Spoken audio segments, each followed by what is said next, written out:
خاوەنی چەندان تەفسیری قورئان و لێکۆڵینەوە لە ماناکانی قورئانی پیرۆزدا زانایەکی گەورە و قازیەکی شەرعی بوو. شێخی سابوونی بە پیاوی هەڵوێستەکان ناسراوە و خاوەن قسەی حەق بوو بەرامبەر زاڵم و ستەمکاران. سەرۆکی یەکێتی زانایانی سووریا بوو و یەکێکە لە زانە دیارەکانی هزبی ئیسلامی کە بە تەفسیرکردنی قورئان زیاتر ناسراوە. خاوەنی وتەیەکی بەناوبانگە کە دەڵێت گیانی خۆم دەبەخشم لە خزمەتکردنی کتێبەکەی ئەڵڵا عەزەوەجەل و زانستە شەرعەکان لە پێناوی ئیسلام و موسڵماناندا. ژیانی تەرخانکرد لە فێربوونی قورئان و جوان خوێندنەوەی و تێگەیشتن لە ماناکانی. شێخ محەممەد عەلی سابوونی لە سووریا لە شاری حەلەب کە بە وڵاتی زانست و زانایان ناسراوە لە ساڵی 1930 لە بنەماڵەیەکی ڕەسەن و زانست دۆست لەدایک بووە. باوکی یەکێک بوو لە گەورە زانایانی حەلەب. شێخی سابوونی لەسەر دەستی باوکی شێخ جەمیل فێرە زانستەکانی زمانی عەرەبی و زانستە شەرعیەکان و زانستی ئەلفەرائید بووە.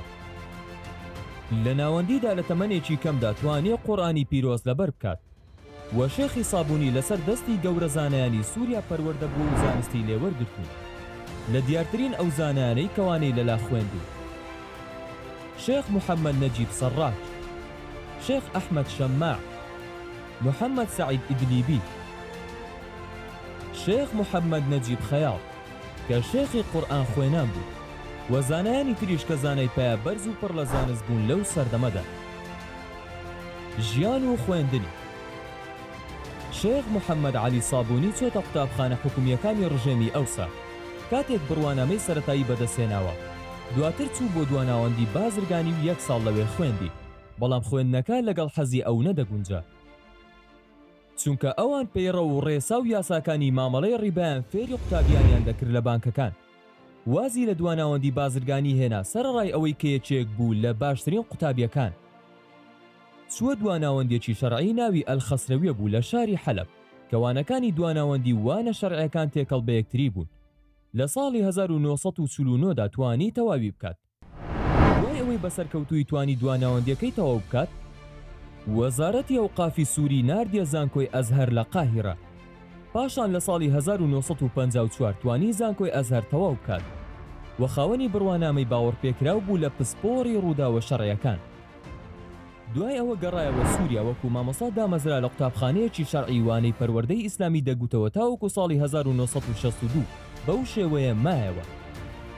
دواتر چۆتە وڵاتی سعودیە بۆتە مامۆستا لە کۆلێژی خوێندنی شەرعی ئیسلامی سووری و لە کۆلێژی پەروەردە لە زانکۆی مەلیک عەبدولعەزیز لە قیمەکەی پیرۆز. یەکێک بوو لە توێژەرە بەتوانەکان لە تێڕامان و وردبوونەوە لە ڕەوانبێژی قورئانی پیرۆز. بۆ ماوەی 28 ساڵوانەی لە وڵاتی سعودیە گوتۆتەوە دەیان زانە و مامۆستای دیاری پێگەیان. ئەو ماوە زۆرەی کە مامۆستای زانکۆ بوو شان بەشانی ئەمەش بەردەوام بوو لە لێکۆڵینەوە زانستیەکانی. توێژینەوەی لە کتێبی مەعانی القورئانی ئەبوو جەعفەری نەحاس کرد لە 6 بەرگدا. دواتر وەکو ڕاوێژکاری ئیعجازی زانستی لە قورئان و سوننەت لە یەکێتی زانایانی موسڵمان کاری کردووە. شێخی سابوونی بە چەندین بەرهەمی ناوازە خزمەتی دینی پیرۆزی ئیسلام و موسڵمانانی کرد لە ڕووی زانستە شەرعیەکان و زانستەکانی زمانی عەرەبی و بەردەوام هەفتانەوانەیەکی تەفسیری هەبوو لە مزگەوتەکانی سعودیە. هەتا لە شاری مەکەی پیرۆزی جوانەی دەوتەوە و بەرنامەیەکی لە ڕێگەی تەلەڤیزۆن پێشکەش کرد کە قورئانی پیرۆزی هەموو تەفسیر کرد لە 600 زنجیرەدا. شێخ عەلی سابوونی یەکێک بوو لەو زانایانەی کە هەمیشە دژی ستەمکاران بوو. لە سەرەتای شۆڕشی سووریادا زۆر بەتوندی دژی ڕژێمەکەی بەشار ئەسەد وەستایەوە.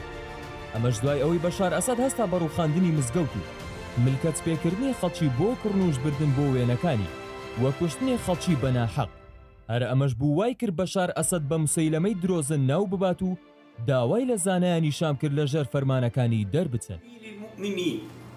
لقد رأى علماء الأمة وجوب الخروج على مسيلمة الكذاب الذي يسمى بشار الأسد بعد أن استفحل طغيانه وإجرامه. هەر بەم هۆیەوە چەندین جار هەوڵی تیرۆرکردنی دراوە.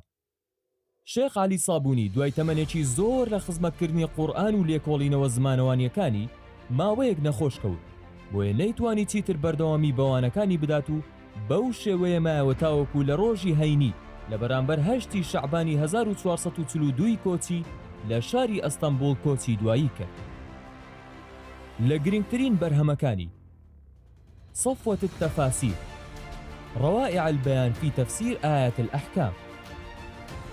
قبس من نور القرآن الكريم. التفسير الواضح الميسر. الإبداع البياني للقرآن الكريم.